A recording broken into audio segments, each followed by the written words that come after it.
ሚል ፍረጃ ውስጥ አንገባ እሱ እንድትረዱልን አይደል ዶክተር አቤሴሎ ታከማል ወይስ አይታከም ስንፈተ ወሲብ ይታከማል በጣም ጥሩ እንደው ስንፈተ ወሲብ ከምንለው የወሲባዊ ጤንነት መታወክ ብንለው ሰፋ አድርገን ለመወያየት ሴክሹዋል ዲስፋንክሽን ብዙ ጊዜ እንዲህ አይነት ነገሮች ሴትም ላይ ወንድም ላይ ይከሰታል አንተ የሚያጋጥሙ ታካሚዎች ምን አይነት ናቸው በብዛት እንግዲህ እኔ የወንድ መራቢያ አካላት ስፔሻሊስት እንደመሆነ መጠን በወንዶች ላይ የሚከሰት የወሲብ መታወክ ለሚመጡት ስለዚህ በብዛት እኔ ጋር የሚመጡት ወንዶች ናቸው ሴቶቹ ጋር ያው የማህፀን ስፔሻሊስቶች ስላሉ ሴቶቹ ያው የማህፀን ስፔሻሊስት ሐኪም ነው የሚያከማቸው በጣም ጥሩ የወሲባዊ ጤንነት መታወክ ማለት ግልጽ እንዲሆንላቸው በሁለት ጥንዶች መካከል አጥጋቢ የሆነ የግብረ ስጋ ግንኙነት ማድረግ አለመቻል ነው ይሄ በሴቷ ምክንያት ሊሆን ይችላል በወንዱም ምክንያት ሊሆን ይችላል ብዙ ጊዜ ጥንዶች ላይ መካን ሲሆኑ ችግሩ የሴቷ ነው ይባላል በጥንዶች መካከል በወሲባዊ ጤንነት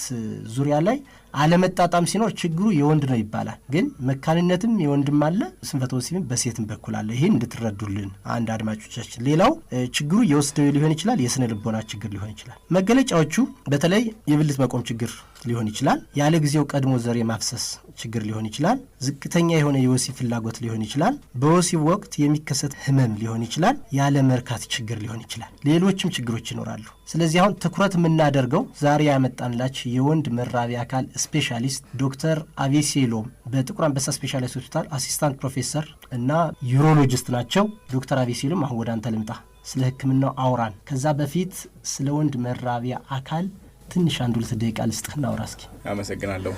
የወንድ መራቢያ አካል የዘር ፍሬዎቹንና ያው ብልቱን የያዘ ሲሆን ከሴቶቹ ትንሽ የሚለየው ምንድነው ያው የወንድ መራቢያ አካል ለወሲባዊ ግንኙነትም ለሽንት ማስወገድም አብሮ የምንጠቀመው የሰውነታችን አካል ነው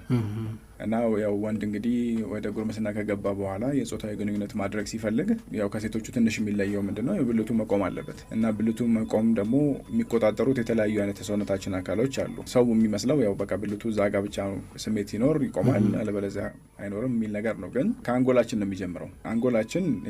ልክ ለራሱ የተወሰነ ቦታ አለው እና ያ አንጎላችን አካል ወንዱ ግንኙነት ማድረግ በፈለገ ሰዓትና ፈቃደኛ በሆነ ሰዓት ትእዛዝ ይልካል ያ ትእዛዝ ያው በአንጎላችን ወርዶ በአከርካሪያችን ወርዶ በነርቮች ወደ ብልታችን ይመጣል እና ብልታችን ያው የወንድ ብልት የሚቆምበት ዋነኛው ምክንያት ያው ደም በደንብ መግባት ሲችል ነው ስለዚህ ትናንሽ ደም ስሮች አሉ ብልታችን ውስጥ ያሉ እነዚህ ደም ስሮች በኖርማሉ ጊዜ ማንንም ሰው ብሎ ቁጭ ባለበት ጊዜ ትንሽ ደም ነው የሚያስገቡት ወደ ብልት ያ ደግሞ ደም በቂ ነው ለሰውነታችን ግን እንዲቆም የሚረዳው አይደለም ስለዚህ የስሜት ውስጥ መግባት ሲኖርና ግንኙነት ማድረግ ሲፈልግ አንድ ወንድ አንጎላችን ባዘዛቸው ነርቮች ያ ደም ስሮች በደም እንዲከፈቱና ብዙ ደም እንዲገባ በአንድ ጊዜ ያደርጋውታልና ያ ደም ብዙ ሲገባ ልክ ፊኛ እንደመንፋት ይወጠራል ብልቱ ከዛም በኋላ ያው በቂ የሆነ አይነት የብልት መቆም ሲኖር ያው ግንኙነት ማድረግ ይቻላል ማለት ነው ከግንኙነት በኋላ ደግሞ ያው እዛ ብልታችን ጫፍ ላይ በተለይ ጭንቅላቱ ጋር ያሉት ነርቮች በጣም ሴንሲቲቭ ስለሆኑ አእምሮአችንም ልክ በቃኝ ብሎ እርካታ ሲኖር ፈሳሽ ከወጣ በኋላ ያው እነዛ ደም ስሮች ተመልሰው ይዘጉና ያው ደሙ ይመለሳል የቆመው ብልት ተመልሶ ወደ መውረድ ይሄዳል ማለት ነው ስለዚህ አንድ ሰው የብልቱ መቆም ችግር ካለበት እነዚህ ችግሮች በሙሉ ከየቱም ቦታ ሊጀምር ይችላል ከአንጎላችን የሚጀምር ነገር ሊሆን ይችላል በአደጋም ይሁን በምንም ይሁን አእምሮአችን ላይ ችግር ካለ አከርካሪያችን ላይ ችግር ካለ ነርቮቻችን ከተጎዱ እነዚህ ነገሮች በሙሉ የብልት መቆም ችግር ሊያመጡ ይችላሉ አንዳንድ ሰዎች ላይ ደግሞ አእምሮአችን ላይ ፊዚካል የሆነ ችግር ባይኖርም በሽታ ባይኖረውም ስትሬስ ካለ በተለይ ከግንኙነት ጋር የተያዘ ስትሬስ ካለ ከግንኙነት ጋር የተያዘ ስትሬስ ስንል ለምሳሌ ትዳር ላይ ከሆነ ትዳሩ ችግር ካለበት መኮራረፍ ካለ ወይ ጥፋተኝነት ስሜት ካለ አሁን አንዳንድ ሰዎች ያው እንግዲህ ሰው ናቸውና ወይ ከትዳር ውጪ ሌላ ነገር ያደርጋሉ ምናምንና ያ ነገር ያው እነሱ ብዙም ቅር ያላቸው ባይመስላቸውም ግን አእምሮአቸው ውስጥ ሁልጊዜ የሚያብሰለስሉት ነገር ከሆነ ቤታቸው ሲመጡ ያንን ጥፋተኝነት ስሜት ስለሚይዝ ጭንቅላታቸው ብልት አለመቆም ምናምን ቢሌላቸው ይችላል አእምሮአቸው ስለማይፈቅድ አንዳንዱ ሰው ስራ ላይ ስትሬስ ይኖረዋል ለባለቤቱ የማይገልጸው ለሌላ ሰው የማይናገረው ጭንቀት ይኖረዋል ያን ነገር ጭንቅላቱ ውስጥ እስካረገ ድረስ ሰውነቱን ሪላክስ አድርጎ ግንኙነት ለማድረግ ብልቱ መቆም ችግር ሊኖርች ይመጣል በተለይ አዲስ ግንኙነት የሚጀምሩ ሰዎች አዲስ ትዳር ላይ ያሉ ሰዎች እነዚህም ልክ በጣም ፍራቻ ጭንቀት ሊኖራቸው ይችላል እኔ ከባለቤቴ ጋር ምን ያህል መቆየት አለብኝ፣ አረካት አለው ወይ ምናምን የሚለውን ነገር ገና ግንኙነቱን ሳይጀምሩት የሚያስቡት ከሆነ በዛ ምክንያት ራሱ አእምሯቸው በጣም ውጥረት ውስጥ ገብቶ እምቢ ሊል ይችላል።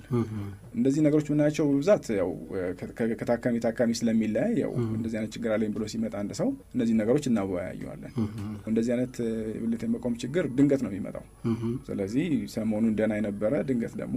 በሳምንታት ውስጥ በቀናት ውስጥ ጥፍት ብሎ የሚያስቸግር ከሆነ ብዙ ጊዜ ከስነ አእምሮ ጋር የተገናኘ የመሆን ቻንሱ ከፍተኛ ነው። ከዛ ባለፈ ግን የነርቭ የጭንቅላትም ሆነ የአከርካሪ በሽታዎች ካሉ የሚታወቁ አደጋ ከደረሰ እነዚህ ነገሮች ካሉም ያው ስንፈተ ወሲብ ሊመጡ ይችላሉ። ከዛ ባለፈ ያው ደም ስሮች እንደተባባል ነው ከነርቮቹ ጤነኛ ቢሆኑና ወደ ደም ስሮቹ ከሄድን በዋነኝነት ደም ስሮችን የሚያጠቡ በሽታዎች ብልት የመቆም ችግር ሊያመጡ ይችላሉ። ከዚህ ውስጥ ደግሞ ያው የሚታወቁት እንግዲህ የኮሌስትሮል ችግር፣ የስኳር በሽታ እነዚህ ነገሮች በጣም ኮመን ናቸው እኛ ሀገር እና ሰውም ያው በትክክል በተለይ የማይታከም ከሆነ ስኳሩ ወይ ኮሌስትሮል በትክክል የማይታከም ከሆነ ብልታችን ውስጥ ያሉትን ትናንሽ ደም